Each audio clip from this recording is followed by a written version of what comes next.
Les religieux, excusez-moi si cette vidéo vous heurte, ce n'est pas le but. Dans beaucoup de livres religieux, vous allez toujours trouver un passage qui valorise l'abstinence. Parfois même, on vous dit clairement de ne pas avoir de rapport avant d'être marié. Et dans ces textes, on appelle ça la fornication. Mais moi, ce qui me dérange profondément, ce ne sont pas les religieux. Ce sont les religions, quand elles utilisent la peur pour dominer. Sous prétexte qu'il y aurait un jugement dernier, un Dieu qui punit, au lieu d'élever l'être humain, au lieu de lui transmettre une compréhension, elle crée la culpabilité. On ne te donne aucun enseignement profond sur l'énergie sexuelle. On te balance un dogme, sans explication. Et on te dit crois, sinon tu seras puni. Résultat, des gens brillants deviennent incapables de réfléchir par eux-mêmes parce qu'ils sont sous l'emprise des égrégores religieux. Et ces égrégores ont besoin de leur énergie pour continuer d'exister. Et si je vous parle de ça aujourd'hui, c'est parce qu'on est maintenant à la partie 5 de notre exploration de l'énergie sexuelle.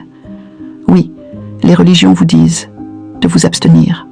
Et en soi, ça peut être un message sage. Mais s'abstenir par peur, ce n'est pas spirituel. Parce que la culpabilité, c'est l'une des énergies les plus destructrices pour l'âme humaine. Une personne qui se sent coupable, même si elle prie, sa prière ne dépasse pas sa maison. Sa fréquence reste bloquée. Et pourtant, dans ces mêmes textes, on vous parle aussi du pardon. Mais le pardon, ce n'est pas d'abord pour les autres, c'est d'abord pour vous.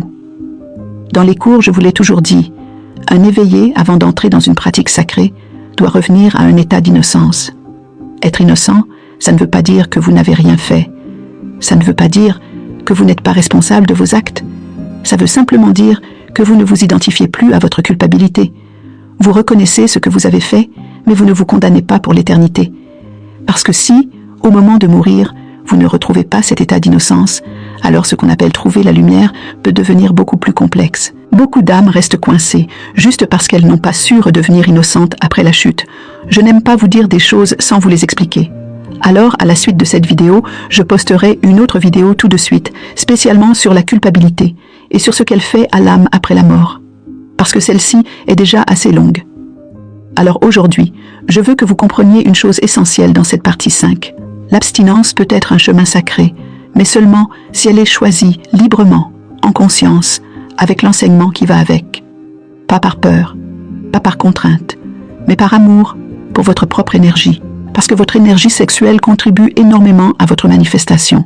Vous ne vous abstenez pas parce que vous avez peur de l'enfer, ou parce que Dieu l'a dit. Vous vous abstenez parce que vous avez compris que votre feu intérieur, c'est la clé de votre puissance. Le religieux fait le bien par peur de l'enfer.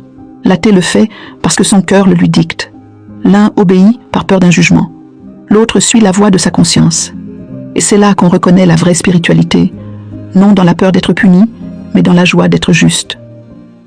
Voilà pourquoi je dis souvent, l'athée est parfois plus spirituel que bien des croyants. Il ne le sait juste pas, c'est tout. Paix, bénédiction, et à demain pour la partie 6.